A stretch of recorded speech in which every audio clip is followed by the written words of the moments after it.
Hi everyone, this is Jim. Welcome to episode 30 of Opening Basics. In this video we're going to do something a little bit different. What I'm going to do is I'm going to take a look at a few particular lines that I talked about briefly earlier in this series and go into them in some more detail. And in preparation for this I actually analyze these positions with a chess engine very deeply. I let the chess engine run overnight, and the chess engine I'm using is Stockfish 6, which is one of the more recent engines and a pretty good one. And even so, there's some interesting things that will turn up. But I just wanted to mention this is going to be the last video on the E4, E5 series. I will do one more where I talk generally about opening repertoires and the difference between opening survey like I've been doing and opening repertoire series. So that will talk generally about the E4, E5 openings, but no more specific lines. So this is the last one. And in the description for this, I'm going to put together a playlist of all the E4, E5 opening videos that I've done, so you'll have them conveniently available to you in a single playlist. Okay, so let's get on with it. The first line that I wanted to look at in some detail was the Möller Attack. Now this is a line in the Italian game. And let's put this on. E4, E5, knight F3, knight C6, and bishop to C5. That's the Italian game. And there's a number of interesting ways to play this. And I got excited about the Möller Attack when I was looking at it using the chess engine, because it seemed to equalize, which is pretty rare. It's actually a gambit where you give up a pawn, and then the chess engine was rating it as basically completely even for white. Now, that was done a few years ago, so I was using Houdini back then. Somebody else posted in that video in the comments that actually the more recent chess engines did not give it such a high rating and actually gave an edge to black, which I looked at, and I was kind of curious about it. So I looked at that, and indeed that was true, that the engines start to give black an edge. And so I did the deep dive. I ran this position. Well, let's go forward to the gambit. The Möller Attack starts at move 9, and we're only on move 3 or 4 here. So knight F6 is a two knights defense. Bishop C5 is the main move here. And then white continues with the big center build-up with C3. Now knight F6, attacking this pawn, and then the introduction to the Möller Attack is D4. Just not bothering to defend this pawn, but counterattacking. If you want a quiet way to play the Italian game, D3 is fine for white and more suitable for maybe longer time controls, but this is a nice, interesting, and tactical way to play. D4, E takes D4, C takes D4, bishop here, check. So the bishop escapes with a check, and now you have different ways to block. You can block with knight D2, bishop D2, or knight to C3. And knight to C3 is the line that leads to the Möller Attack, and it really is a pawn sacrifice. You're just giving up this pawn here, and you're not getting it back right away, and not for a long time, actually. You end up sacrificing more material in the main line. So those other lines, in general, if we back up here, after the check, the other lines where you block with the bishop or the knight, those actually hold on to the pawn. It turns out, may look like black can grab that pawn, but that turns out not to work out. So this is the way to play it as a sacrifice. And now in this position, with your knight pinned, you castle to unpin. And then it's important for black to play this well. If he takes with the knight, he gets into some trouble. There's moves like queen b3 with double attacks on the knight and this pawn here. So the best way to take, not attacking the knight, but the bishop. Putting pressure on the bishop, attacking the knight, and attacking here. So the best way to actually do this is to take with the bishop. And now this is the starting point of the Möller Attack. And the Möller Attack starts with the move D5. There are other ways to play it. The main alternative here is just to take. And if you take, let's see, D5 is the answer that black has here. This turns out to be maybe slight edge to black if he remembers this D5 move. this is probably okay. You drop your bishop back here to d3, black castles, and you have some compensation for the pawn. Queen to c2. You get your pieces lined up pretty good. Rook to e8 and bishop to f4. You get all your pieces out, and you have some activity in compensation for the pawn. So this is an interesting way to play if you want to play this, and this is the way that I used to play it myself. But it's not the it is not the it's not quite as strong as the Möller attack, I think, after looking at it. So the Möller attack is d5 in this position. So you're leaving, you're down a piece at this point, and you're leaving, but black has a lot of pieces hanging, and you have threats.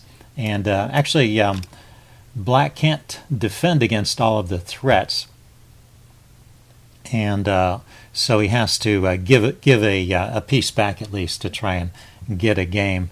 And the best move here for black is bishop f6. But anyway, this was the position I put on. Actually, I'll back up. I put this position on the chess engine and let it run overnight.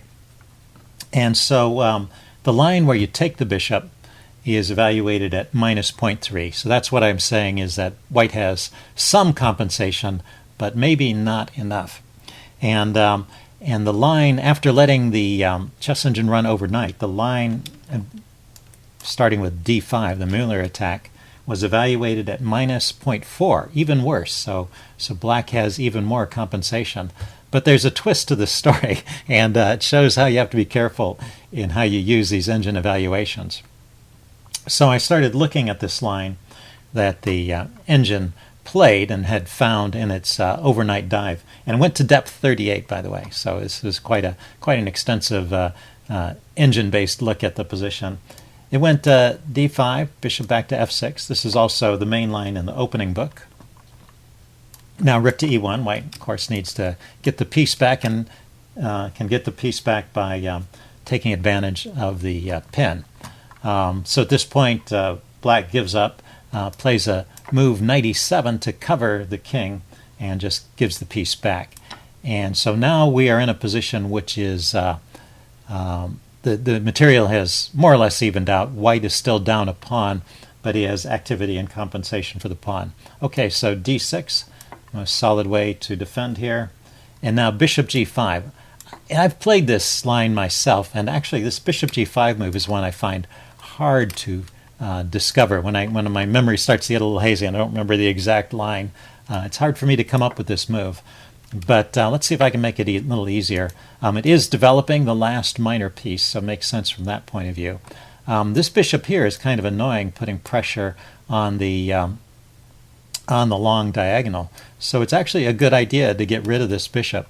So even though you're down a pawn and you don't generally want to give up pieces, it's actually a good idea to trade off that bishop. So if you can remember that, black castles, cancel that. No, black takes. And then you take back. I think castling would just allow white to damage the pawn structure and get rid of the bishop anyway, so I think that would be good. And now black castles after knight g5. Black castles. And the move the chess engine was playing here, when it looked ahead, it played the move rook c1. And let's cancel that. I'll just draw that, rook c1. And after rook c1, it seems like things have kind of settled down, and white's attack has run out of steam. So the real trick here is that rook c1 is not the best move in this position, and white has another move here to continue the attack, which is knight takes h7. And after this, actually, once again, once you show this move to the chess engine or let it sit on this position long enough, it will find it. It actually once again shows the Möller attack as being at least equal for white. So it's pretty interesting. Let's see. The normal way to play this is to take, and then the rook comes over here with a check, and the king has to drop back. If it comes forward, it gets mated, and now the queen comes into h5. All these are very logical moves, and you have enough pressure here, even though you're down a piece, to make up for the for the piece that you're missing. So anyway, but it's not a winning attack, it turns out. So it's just a attack where maybe the best you can hope for here is a perpetual check of some kind. But the engine rates this as about even once again. So so the net of all of this is that the Möller Attack is still playable, I think. With best play from black, it looks like black can equalize and hold a draw. But, well, that's true of lots of openings. And in general, what I look for in Gambit play is, I just don't want to be worse. I want to be in a position where I can, bail out to some kind of equal position if I get into trouble. And so the question about whether I can play this has to do with if I can remember or rediscover these moves like knight takes h7 there and bishop to g5. So I'm going to continue experimenting with this. My own, like I said, I tried this a few times in blitz games. I don't always get these positions, and I forget these moves like bishop g5. But if I can remember them, I think it might be part of my opening repertoire at some point. But not yet. For now, it's just a blitz weapon for me, but an interesting way to play. So that was it for the Möller Attack. There were some other things in the Italian game I wanted to look at, and using the same technique.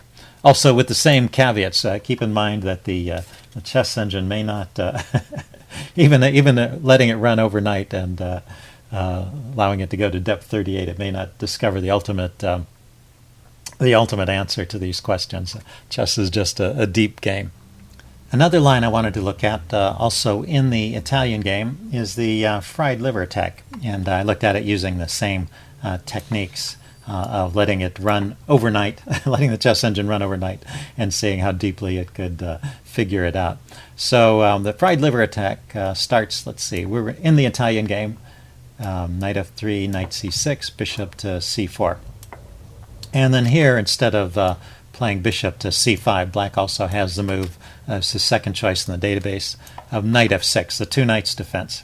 And now I like to play the move knight to g5 here, and that introduces or puts us on the way towards the fried liver attack. A more quiet way of playing is d3, also a solid position for white and reasonable. But anyway, we're playing the knight g5 line here. And then black plays d5 to block this attack. There's a double attack on the f7 pawn. This is the most convenient way to block it. And after e takes d5, the main move here is knight to a4. That's the main line of this knight g5 attempt. And puts pressure on the bishop. And that's an interesting position to play. And it's a pawn sack for black. Black gets piece activity in exchange for the pawn. And that's probably okay for both sides. I like to play that as white, but you can play that as black as well. But sometimes, quite often actually, the black players will just grab the pawn here, thinking that everything is okay. And they're somewhat surprised by the knight sacrifice, knight takes f7. And this is the fried liver attack, when you sacrifice the knight here on f7. And now you're forking the queen and the rook here. So really there's no alternative here but taking. And now the queen comes out with a check. And you're just going to get your your piece back. And you'll be a pawn up, and with a good attacking position, having spoiled black's castling chances. There's only one move that black can play to hold on to the material, and it's the only move to try and stay in the game. Otherwise, you're just losing, and that's king e6. And so that's the idea of the fried liver attack. You've given up a whole piece, but you've exposed black's king and pulled it forward. Now the line continues from here. Let's see, it's white's turn to move, and the only move here is knight to c3, putting pressure on the knight. And this is the position that I put into the chess engine and let it run overnight to see what it thought. Because earlier I was getting sort of ambiguous answers. I think when I looked at it previously, it rated this position as about even. But my own experience of playing this, I play this all the time in over the board as well as blitz chess, is that white really just wins from this position. So I was wondering if the stronger chess engines would find a win here. And it's not a direct win, but it gives an advantage to white, and I guess that's fair. It's just a little bit easier for white to play because these attacking moves seem to come pretty naturally, and it's difficult for black to find good defenses. So the best defense here, according to the chess engine, is to take the C knight and move it to b4. And this is also one of the main lines in the opening book. Let's see, let's take a look at the opening. Oh, the opening book only has a couple of games from this position. Well, anyway, I've read about this opening, and that was given as an alternative, as one of the main ways of black responding. It's immediately going after the c2 pawn here, forking the king and the queen, so meeting the attack with a counterattack. And then the old way of playing this is actually the move a3, forcing the knight in there. King goes over and the knight goes and grabs the rook, and playing on from there. The chess engine likes the move bishop c6 a little better, keeping the pin, defending the c-pawn, and not going into these complications. Now black responds with c6, so this guy is more solidly defended. And now a3, kicking the knight back. The knight drops back, and then taking on d5. Knight takes, pawn takes, and then d4. Opening up lines against the king. This is often a key idea, and the king just starts to move away, move off of the e-file, which is about to be opened. King to d6, and now queen takes d5. That gives the pawn back. That gives a pawn back. The king goes to c7, trying to run away to safety, and the queen takes on e5. And so this is the position that the chess engine got to. And it rates this as slightly favorable to white. So unless there's any hidden gotchas here, it looks like the fried liver attack is a good attack for white. So whenever you get a chance, it's fun to play too. It's nice to be in a position where you're down a whole piece, and you have to look for that compensation, look for those active moves. Another idea here, by the way, is quick castling so that you get a rook to the e-file. So all these are interesting ways to play. Let's see, I think that happens in this position here instead of bishop to b3 or after bishop b3 castling. So there's another way to continue the attack. So there are different attacking ideas. But pushing that d-pawn forward quickly to open up a line for your dark squared bishop is often an idea as well, and lots of fun in store. Okay, so that's it for the fried liver attack. One last position I wanted to look at in the Italian game. I'm calling this the Konikowski Gambit, or the Colty Gambit, after George Koltanowski. I couldn't find a name for this gambit, so that's why I'm kind of making that up. But Koltanowski used to play this a lot in simultaneous exhibits. It was useful for getting quick wins against the mostly lower-rated opponents. So it's kind of interesting. There's also a line in the Italian game in the two knights defense. And then here, instead of playing, d3, solid move, or knight g5, trying to go for the fried liver like we just saw, you just castle. And that just leaves this pawn hanging. This knight has attacked the e-pawn, and he hasn't bothered to defend it. Now, if let's see, if black can decline the gambit and play bishop c5 and get an okay position with a slight edge to white. But the more interesting, enterprising way, and probably the better way to play, technically speaking, is to grab this pawn. And so I put this position, actually back up, I put this position on the chess engine and let it crunch overnight. And it evaluates this as only slightly favorable to black, so just a 0.1 edge, which means that with this knight takes e4 being the best move. So that means that white has nearly full compensation for the pawn. So this makes it an interesting way to play. There's different ways to continue from here. Knight c3 can be played, but Colty would play with d4. Oh, George Koltanowski, by the way, was a famous American chess player. Did a lot to popularize the game of chess. He wrote a column for the San Francisco Examiner. He had a chess TV show, and he toured the country and gave lots of exhibits. So a great fan of chess and a popularizer of chess in the country, and also a pretty good player. He was famous for holding the world record for the largest blindfold simul up to that point, he had, it's been passed since then, but at one time he held the record, holding a simultaneous exhibit against 34 players simultaneously. Pretty amazing feat. Okay, so he would play with d4. And now if black takes this pawn, we actually get into a line in the Scotch Gambit after rook e1, d5. Looks like black is doing pretty well, but this move here doesn't give up the bishop. It actually gets a piece back with knight to c3, this funny move. So I talked about that when I talked about the Scotch Gambit. So if black wants to stay out of Scotch Gambit territory and keep it in unique territory here, that turns out to be okay for white, by the way. So after d4, black in this position can play d5, kicking the bishop. Okay, the bishop just goes over here to b5, and then if black grabs the pawn, the queen can take back. I guess this is the most common response, or black can develop. And white has good open lines for his pieces, and if black just develops, it's giving a pawn back right away, because you can play knight takes here. So probably this is the better way to play. And got a very active position as white, and interesting play. I guess you can take with the knight here as well. Taking advantage, that's probably better. Taking advantage of the pin on the knight and putting pressure on it. So there's another interesting gambit for you. I don't play this one myself just because, well, in this position, I like the knight g5 move. So that's how I've never gone for that gambit. But that looks pretty interesting. Another line for you to consider in the Italian game. Okay, there were a couple other things I wanted to look at. One was the Scotch Gambit, which I was just referring to. So let's take a look at the Scotch Gambit. There was a little bit of controversy about this one, because shortly after I did the video on the Scotch Gambit, I saw a game played by Chess Explained.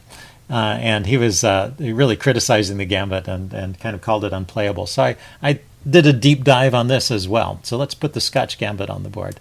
E4, E5, knight F3, knight C6, and D4, the Scotch game. E takes D4, and bishop to C5, the C4, the Scotch Gambit, just not bothering to take back the pawn, just leaving it there. So so I did a deep dive on this position just to see. It seemed like to me this was one of those gambits that's actually playable for white, where you don't get an advantage necessarily, but you get enough compensation for the pawn. And I've played this in tournament play, so I've been able to get decent positions out of this at slow time controls as well. So I think it's quite playable. So I let the engine run on this one overnight to see what it thought. And it gave one line as giving a slight edge to black. Not the line that Chess Explained played, by the way, and only a very slight edge. It was 0.06 in favor of black. So I kind of stand by my conclusion at this point that this is a playable gambit for white, and interesting. So the engine favors the move knight f6 here, and then after castles and taking another pawn. This is actually the line we just looked at in the in the previous segment there, where it did on the Konikowski Gambit. You play rook e1, d5, bishop takes d5, and queen takes, and then knight c3. And that's the big trick you have to remember. You have to take advantage of this pin, and this turns out you get your piece back, and well, we can play on a few moves. The queen drops back to d7 in the chess engine line. Knight takes e4, and bishop e7 and bishop g5. We just and then black castles here. So everybody gets their pieces out. White has stayed a pawn down in this line, but he's got a lot of pressure on this advanced d pawn. In a way, it's advanced a bit too far, and he has slightly better development and activity here. So it's a decent position for white and playable. Other lines that could be tried here. The line favored by Chess Explained in this point was bishop to c5, right here. Let's see, are we there yet? Oh, castles. I've gone on too far. Instead of knight f6. Okay, yeah, this is the Scotch Gambit, bishop to c4. Instead of knight f6, you can also play bishop to c5. And this is, like I said, this is a line that Chess Explained favored. I like to castle here, but the chess engine thinks the best way to play this is with immediate c3. And now knight f6, counterattacking here. You can play c takes, d4, hitting the bishop. Bishop can give this check.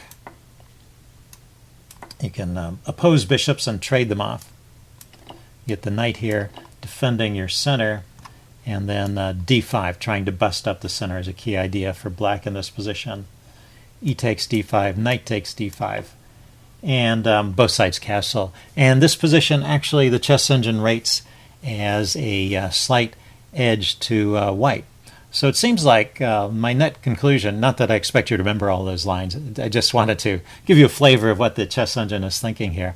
But my conclusion is that the Scotch Gambit is still a playable gambit, and I'm going to, I have been playing it in my tournament practice, and I'm going to continue to do that. Okay, there was one last line I wanted to look at. This was in the Ponziani, and I did a video on that recently. And there was one really tactical line that kind of bothered me. It made me wonder, is that really true? And so I set up that position and once again let the chess engine crunch on it overnight. So anyway, let's put the Ponziani on the board. That's e4, e5, knight f3, knight c6, and then c3. Unusual move, but trying to quickly build up that big center. And the line for black we were looking at was knight f6, a counterattacking move. A safer way to play is with d5, and that's what I usually play. But it appears that knight f6 is the best technical reply based on this really unusual tactical line. So white builds up a big center with d4. Black grabs a pawn and then pushes on with d5. And this is the position where there's this amazing piece sacrifice that black has, bishop to c5. And at first blush, when I looked at it, this looked to be good for black. And the line continued, pawn takes, bishop takes f2, so you get a pawn immediately, and you also force the king to move to an awkward square, similar to what we saw in the fried liver attack. If you can get that king exposed, you can get a lot of play. And then the new move the chess engine came up with was bishop back to b6, allowing this potential knight to f2 move. So here, this is the position. Yeah, this is the position I set up, and just let the chess engine run for a while. The line the chess engine liked at first was just giving back material, basically giving up the rook in the corner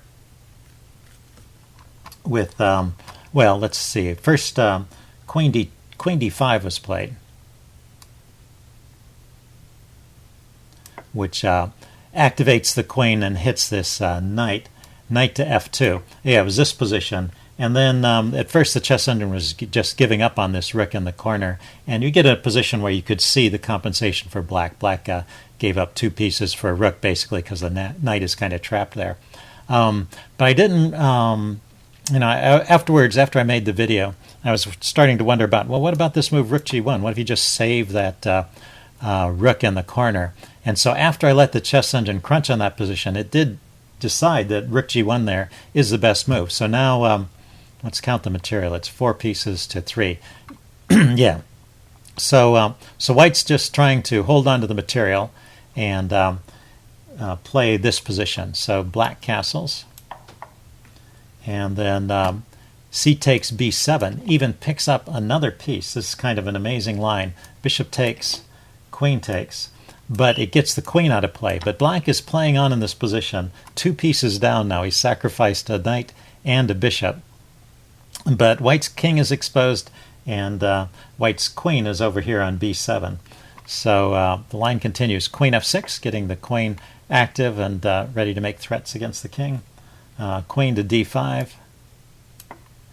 And c6, kicking the queen. Queen drops back to d2, trying to get over here to where it can help defend.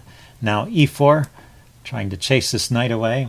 and securing some more squares around white's king here. e4, knight to d4, blocking the bishop, and then e3, pushing on and attacking the queen. And it evaluated this position as favorable for black, and that's really kind of amazing. You know, I mean, I started running from this position here, where and it goes forward and gives up two pieces.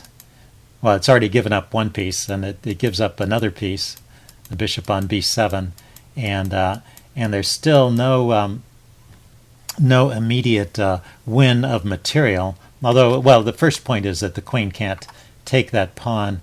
The rook can come over here and skewer the queen and the king and get the material back. And white's pieces are all tied up, but but white is still two pieces up. You would think the chess engine, if anybody could find a way out of this dilemma, it would be a chess engine.